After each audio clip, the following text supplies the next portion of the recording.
तो dear students, higher mathematics इस video lecture series में आप सभी का स्वागत है। जैसा कि आप सभी को पता है कि आपके जो ये टॉपिक चल रहा था, ये यूनिट नंबर 2 के अंतर्गत जो होमोमॉर्फिज्म नाम का जो चैप्टर था वो आपका चल रहा था।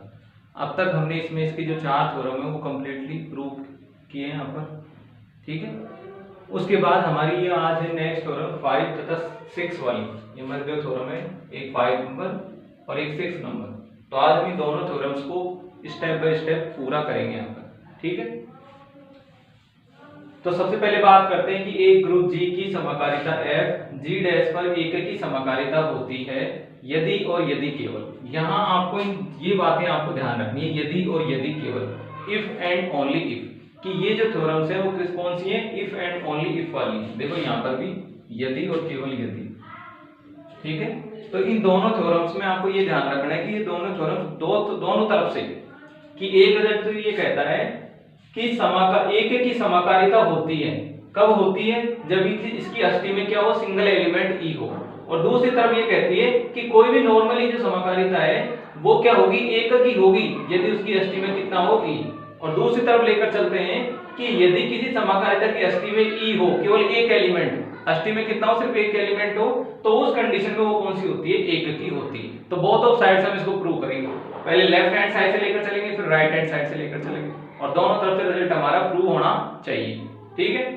दूसरी बात करते हैं इस वाली थ्योरम में कि सिद्ध कीजिए कि किसी ग्रुप G में प्रतिचित्रण f such that G to G, यहां देखो चेंज नहीं हुआ, G से G चेंज नहीं हुआ, G से G पर है। तो ऐसा हमने पढ़ा था, G से G डैश पर, G से G पर, इस तरीके से, किस तरीके से कि fx, कि यदि इस f में मैं यदि x रखूं तो इसमें कन्वर्ट कर देता है, वो उसके प्रतिलोम में कन्वर्ट करने का कार्य करता है f क्या लिंक करता है कि जो x यहां पर दोगे आप उसको लिंक किससे कर रहे हो, x इनवर्स से लिंक कर रहे हो। x इनवर्स कहां पर होगा, वो सामने वाले G में होगा, उसके अवयव से उसको लिंक कर रहा है। तो इस कंडीशन में ये क्या होगी, स्वकारी होगी, यानी ऑटोमॉर्फिज्म होगी। कब होगी, यदि और यदि केवल ये क्या हो, क्रमहीन में हो। तो यहां पर भी दोनों कंडीशन आ गई, यदि और यदि केवल, कि यदि क्रमहीन में है तो स्वीकार्य होता है, जो होमोमॉर्फिज्म है वो क्या होगा, स्वीकार्य होगा। और यदि स्वीकार्य होता है तो क्या होगा, क्रमहीन में। तो बोथ ऑफ साइड से यहां पर भी सेम कंडीशन, ठीक है। तो हम एक एक को लेकर इन दोनों थ्योरम्स को प्रूव करेंगे यहां पर। तो सबसे पहले लेता हूं मैं थ्योरम नंबर 5। थ्योरम नंबर 5 को सबसे पहले प्रूव करते हैं यहां पर, ठीक है। तो सबसे पहले देखो आपको दे क्या रखा है, आपको दे रखा है कि जी क्या है, समाकारी है। जी से जी डैश पर क्या है, समाकारी दिया है। G F such that G to G dash समाकारिता है।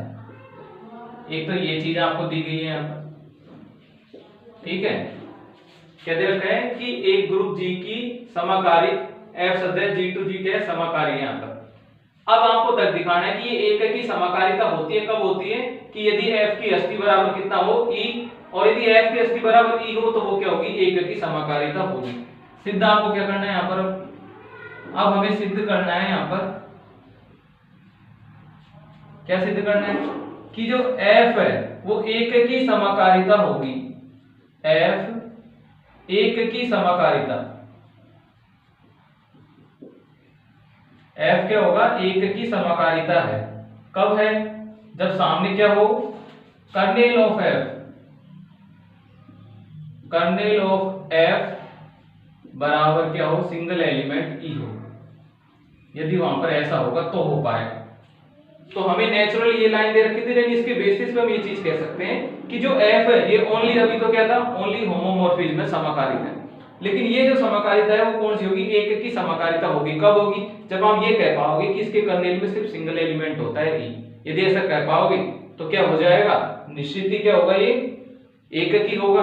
और यदि एक की कह रहे हो तो उसके कर्नेल में डेफिनेटली एक एलिमेंट होगा। तो बोथ ऑफ साइड्स को लेकर चलेंगे, कि एक बार तो ये लेकर चलेंगे कि माना कि f एक की समाकारिता है, तो इन दैट कंडीशन आपको प्रूव क्या करना पड़ेगा कि kernel of f is equal to one element single, और वो भी क्या होता है, सिर्फ e होता है उसके अंतर्गत। और दूसरी तरफ लेकर चलेंगे कि माना कि f such that g to g dash only एक मॉर्फिज्म है, क्या है, होमोमॉर्फिज्म है केवल एक, तो उसके साथ क्या है, तथा कर्नेल ऑफ f बराबर कितना है, e है। तो इन दोनों के बेसिस पे आपको क्या लेकर आना पड़ेगा कि ये क्या होगी, वन होमोमॉर्फिज्म भी होगी। इस तरीके से हम इसको प्रूव करेंगे। तो पहली कंडीशन यहाँ पर प्रतिबंध की आवश्यकता, प्रतिबंध की आवश्यकता। प्रतिबंध हमारा क्या है? प्रतिबंध हमारा यह है कि जो कर्नेल में सिंगल एलिमेंट होता है, तो हमें इस प्रतिबंध की आवश्यकता है, उसको हम लेकर चल रहे हैं यहाँ पर। तो सबसे पहले हमने माना f such that g to g dash समाकारिता, एक तरफ लेकर चलना पड़ेगा ना आपको, तो हमने इसी चीज को लेकर चले यहाँ पर कि माना f such that g to g dash समाकारिता एक की समाकारिता है, एक की समाकारिता है। ठीक है, ये हमारी क्या है? एक की समाकारिता है। ठीक है, अब ये यदि हमारी एक की समाकारिता है तो हमें प्रूव क्या करना पड़ेगा कि इसके कर्नेल में सिंगल एलिमेंट होगा, यहाँ पर सिर्फ इतना। ठीक है, तो हम यहाँ पर इसकी जब समाकारिता है तो इसकी अष्टी होगी ना कुछ यहाँ पर, कि जब f हमारी कोई समाकारिता है तो इसकी अष्टी कुछ ना कुछ तो होगी। अभी ये नहीं कह रहे कि इसकी जब समाकारिता की अष्टी है उसमें एक एलिमेंट है, ये तो हमको प्रूव करना है। तो अभी तो हम नॉर्मली लेकर चल रहे हैं, तब f की अष्टी, तो इस कंडीशन में जो f की अष्टी होगी उसको आप कैसे डिफाइन करोगे और कैसे करोगे कि सच दैट के x is the element of g, और कैसे कार्य करेगा वो कि जो fx है वो क्या देगा आपको? e डैश देगा। ठीक है, जहां e डैश g डैश का की तत्समक अवयव है या तत्समक अवयव है होगा, जो भी हो। ठीक है, तो ये लाइन हमने यहां से लिख ली, किससे? ओनली सिर्फ इतनी कि यदि ये समाकारिता है तो कोई ना कोई इसकी अष्टी होगी। अब अष्टी में एक एलिमेंट होगा, ये तो हम लेकर आएंगे यहाँ पर। हमने सिर्फ नेचुरली इसको ऐसा ले लिया कि हाँ ये ऐसा है और ये एक की समाकारिता है और इसके कर्नेल को इस तरीके से डिफाइन किया जाता है, वो तो सब जगह करते हैं और इसमें ये रिजल्ट होता है। अब हमें ये लेकर आना है कि इसके कर्नेल में सिर्फ एक एलिमेंट होगा, वो कौन सा होगा? ई। ठीक है, उसके अलावा उसमें और कोई एलिमेंट नहीं होगा।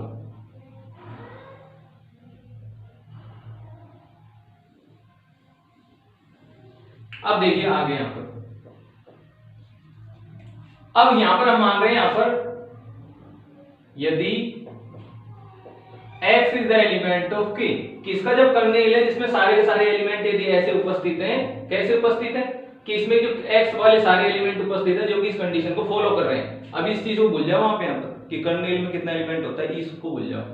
तो यदि x is the element of k है, तो यदि ऐसा है तो कैसे लिख पाएंगे कि तब यदि x कर्नेल में बैठा हुआ है तो इसकी वैल्यू तो क्या आएगी? e डैश आएगी। यहां पर इस तरीके से आएगा ये, तो कि जब कह पा रहे हैं कि यदि x is the element of k, यानी हमारे इस सेट का एलिमेंट है इस k का, तो उस कंडीशन में इसको कैसे लिखा जाएगा कि fx is equal to e dash. परंतु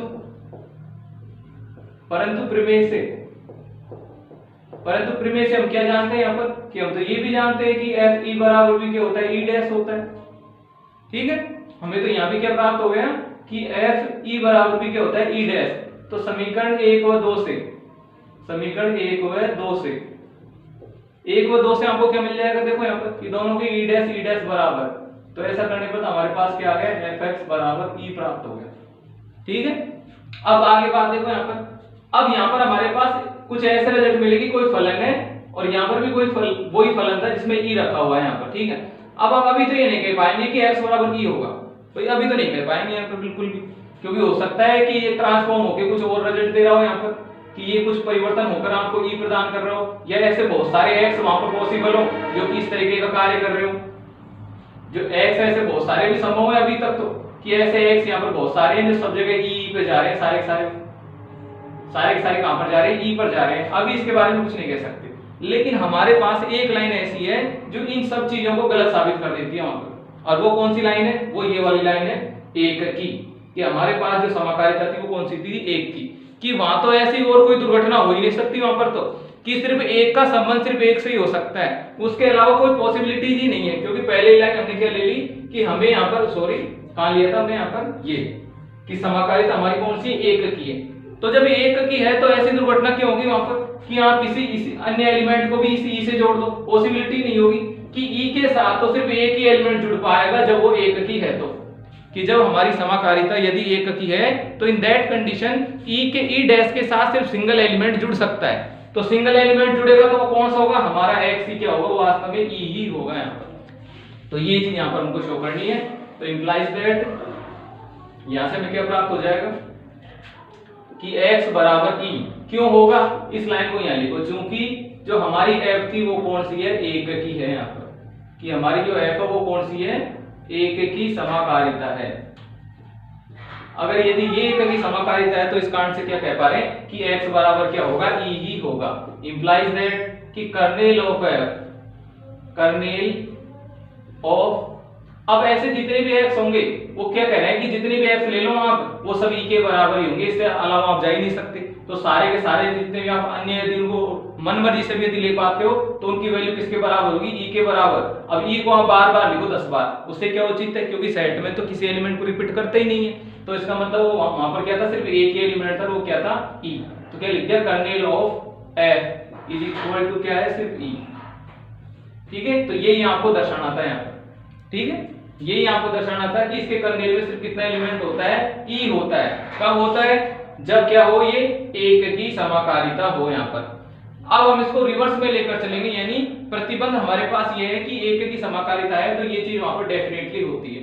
अब की बार लेकर चलेंगे कि यदि ये कंडीशन कहीं पर अवेलेबल है तो इन दैट कंडीशन की जो होमोमॉर्फिज्म होगी वहां पर अवेलेबल, वो निश्चित ही क्या होगी, एक की वाली होमोमॉर्फिज्म होगी वहां पर। तो इसको दोबारा लेकर चलेंगे यहाँ पर, एक बार इसको थोड़ा नोट कर लीजिए यहाँ पर, वरना मैं इसी को आगे बढ़ा देता हूँ यहाँ पर।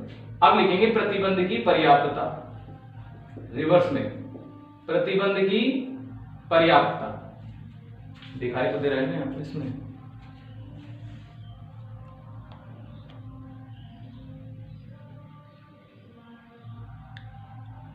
तो यहां से अब की बार हम क्या लेकर चलेंगे, प्रतिबंध की पर्याप्तता, प्रतिबंध की पर्याप्तता।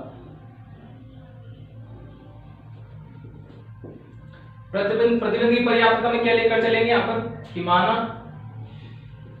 f such that g to g dash समाकारिता की अष्टी, समाकारिता की अष्टी के बराबर। अब की बार हमने ये ले लिया, इसके बारे में ये नहीं कहा, देखो कहीं पर भी ये एक है, यहाँ पर सिर्फ कितना लिया कि माना कि f such that g to g dash is a homomorphism and their kernel of f is equal to only single element e। ये चीज हमने यहाँ पर कंसीडर किया यहाँ पर। अब इस चीज को लेकर ही हमें ये प्रूव करना है कि यहाँ पर जो मॉर्फिज्म होगी वो कौन सी होगी, 1-1 मॉर्फिज्म होगी यहाँ पर। ये चीज हमें यहाँ पर शो करनी है यहाँ पर। ठीक है, तो हमने क्या क्या दिखा दिया कि इसके कर्नेल में क्या होगा, सिर्फ एक एलिमेंट है, e है यहाँ पर। ठीक है, यहाँ पर अब देखिए आगे, यदि x, y is the element of g, कि यदि हमारे पास क्या है, x और y किसके एलिमेंट है, g के एलिमेंट है यहाँ पर। ये चीज तो मान सकते हैं यहाँ पर, क्या मान लिया कि x और y किसके एलिमेंट है, g के एलिमेंट है।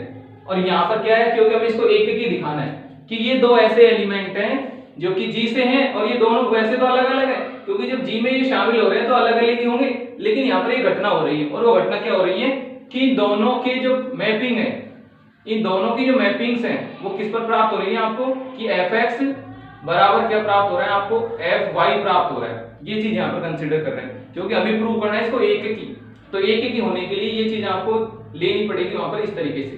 तो यहाँ पर क्या हो रहा है कि fx is equal to fy हो रहा है, किसके बेसिस पर, कि एलिमेंट तो दोनों अलग अलग है, लेकिन इनकी जो मैपिंग्स हैं, कि जब हम f प्रतिचित्रण लेते हैं x का तथा y का, तो दोनों की क्या प्राप्त हो रहे हैं आपको, वो बराबर प्राप्त हो रहे हैं वहां पर। ठीक है, अब यदि ऐसा है तो मैंने दोनों तरफ fy इनवर्स से इसकी क्या करा दी, मैंने क्या करा दी, इसकी संक्रिया करा दी। तब हमने यहाँ पर क्या कराया कि f of x, ठीक है, और इसकी संक्रिया किससे करा दी, f of y से। अब यहाँ पर इसमें बीच में ऑपरेशन कौन सा लगेगा, g डैश वाला, क्योंकि ये एलिमेंट किसका हो गया, g डैश का एलिमेंट हो गया, तो ऑपरेशन भी कौन सा लगेगा अब, g डैश का। तो मैंने दोनों पक्षों की संक्रिया किससे करा दी, fy इनवर्स से करा दी, बराबर। यहाँ पर भी क्या होगा, fy और क्या आ जाएगा, o fy इनवर्स। दोनों पक्षों की संक्रिया हमने किससे करा दी, प्रतिलोम अवयव fy इनवर्स से इनकी संक्रिया करा दी। अब ये भी g डैश का एलिमेंट है, ये भी g डैश का एलिमेंट है, एलिमेंट दोनों समान है, बस इतना फर्क है, एक तो इनवर्स है, एक खुद एलिमेंट है, एक उसका इनवर्स है। तो ऐसा करने पर तो हम जानते हैं कि जब ऐसी सिचुएशन होती है कि दो प्रतिलोम अवयव एक दूसरे से मल्टीप्लाई होते हैं, कि ये इसका प्रतिलोम ये है, ठीक है, तो इनका जो ऑपरेशन होता है, तो इनके ऑपरेशन होने पर रिजल्ट हमें एक ही प्राप्त होता है कि उस सेट से रिलेटेड जो आइडेंटिटी एलिमेंट है या उस ग्रुप से रिलेटेड जो आइडेंटिटी एलिमेंट है वो हमें यहाँ पर प्राप्त होता है। तो यहाँ पर हमें क्या प्राप्त हो जाएगा, यहाँ पर तो हमें ई डैश प्राप्त होगा, ठीक है, यहाँ से हमें क्या मिल गया, ई डैश प्राप्त हो गया। अब यहाँ से देखा जाए तो यहाँ से इसको दोबारा कैसे लिख सकते हैं, यहाँ से हम इसको दोबारा लिख सकते हैं कि एफ एक्स ओ, और जो इनवर्स वाला जब ऊपर होता है हम जानते हैं कि अंदर से बाहर चले जाता है, बाहर से अंदर आ जाता है by the theorem number first. तो यहाँ से हमें क्या प्राप्त हो जाएगा, एफ वाई इनवर्स, इस तरीके से इसको लिख पाएंगे, और बराबर में क्या आ जाएगा, ई डैश, इस तरीके से, ठीक है। यहाँ से हमने इसको इस तरीके से लिख लिया।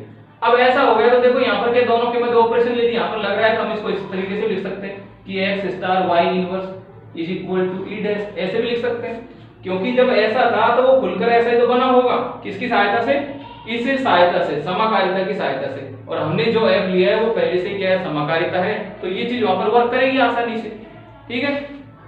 अब इसको मैं यहाँ से नोट करता हूँ क्योंकि वहां आपको शायद दिखेगा नहीं, तो मैं इसको यहाँ से नोट करता हूँ, थोड़ा इसको घुमाता हूँ।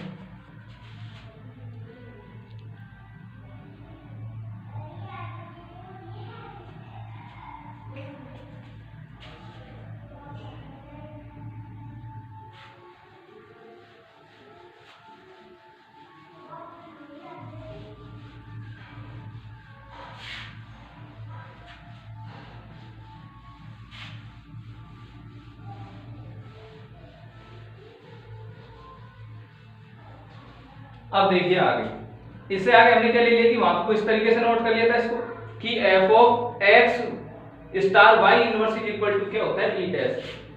तो यहां से हमें प्राप्त हो जाएगा कि f of x star Y inverse is equal to जो ई डैश था, ई डैश को आप जानते हो कि ई डैश को हम एक वैल्यू वो लिख सकते हैं कि e dash is equal to क्या होता है, एफ ई होता है, किसके द्वारा, प्रमेय नंबर 1 से, प्रमेय नंबर 1 से होता है कि जो ई की जो मैपिंग होती है ऑलवेज किस पर होती है, ई डैश पर होती है। ये प्रमेय ने हमको 1 नंबर वाली जो प्रमेय थी उसमें ये चीज हमने शो की थी कि ऐसा होता है। तो ई डैश को कैसे लिखा जा सकता है, एफ ई के रूप में लिखा जा सकता है। तो हमारे पास क्या होगा कि x star Y inverse of f, इसके लिए क्या प्राप्त हो गया, बराबर एफ ई। तो दोनों से एफ ई यहाँ से, क्योंकि दोनों की मैपिंग आप हटा दो, तो मैपिंग हटाओगे तो आपको क्या प्राप्त हो गया, X star Y inverse is equal to E, यानी इन दोनों की संक्रिया कराने पर आपको क्या मिल जाता है, ई मिल जाता है यहाँ पर। अब ऐसा करेंगे तो यहाँ से देखो आपको क्या प्राप्त हो गया कि यहाँ से तो हमें ये प्राप्त हो गया कि यदि मैं इसकी संक्रिया एक्स स्टार वाई इनवर्स की संक्रिया किसके साथ करा दूं, मैं वाई के साथ करा दूं, यहाँ पर दोनों साइड में, यहाँ पर इसकी संक्रिया किसके साथ करा दूं, मैं वाई के साथ यदि करा दूं दोनों तरफ, तो यहाँ से इस वाई इनवर्स को हटाया जा सकता है। तो मैंने इसकी संक्रिया किससे करा दी, वाई से करा दी। यहाँ से देखा तो ये तो एसोसिएटिव लॉ के द्वारा क्या बन गया कि y inverse star Y is equal to क्या प्राप्त हो गया, क्योंकि ई के साथ किसी भी एलिमेंट की संक्रिया कराने पर क्या हो जाता है, वाई प्राप्त होता है। ये होता है हमारा ग्रुप की परिभाषा से, ग्रुप की परिभाषा। और जो जी था वो हमारा क्या था, ग्रुप था। तो on the basis of group हमने इसको क्या लिख दिया, E star Y is equal to Y. अब वाई की संक्रिया उसके प्रतिलोम से हो रही है, तो यहाँ पर क्या मिल जाएगा आपको, ई। तो x star is equal to y, यहाँ से एक्स की संक्रिया इसके साथ कराएंगे तो यहाँ से फिर से क्या प्राप्त हो जाएगा, एक्स बराबर वाई। यानी हमने यहाँ पर क्या देखा कि जिन चीजों को हमने यहाँ पर समान लेकर चले थे कि यदि ये दोनों एलिमेंट जी के एलिमेंट हैं और उनकी मैपिंग को आप किसी भी कंडीशन में यदि समान ले लेते हो, तो उस कंडीशन में क्या प्राप्त होगा आपको कि उन मैपिंग्स को बनाने वाले जो एलिमेंट थे वो भी क्या प्राप्त होंगे, आपको समान ही प्राप्त होंगे। किसी भी कंडीशन में ऐसा नहीं हो पाएगा, कम से कम इस चीज के लिए तो यहाँ पर। और ये हमारी कौन सी कंडीशन है, ये हमारी किसकी कंडीशन है, जो कि एक की फलन की परिभाषा है, जो कि एक की फलन की परिभाषा है, एक की फलन की।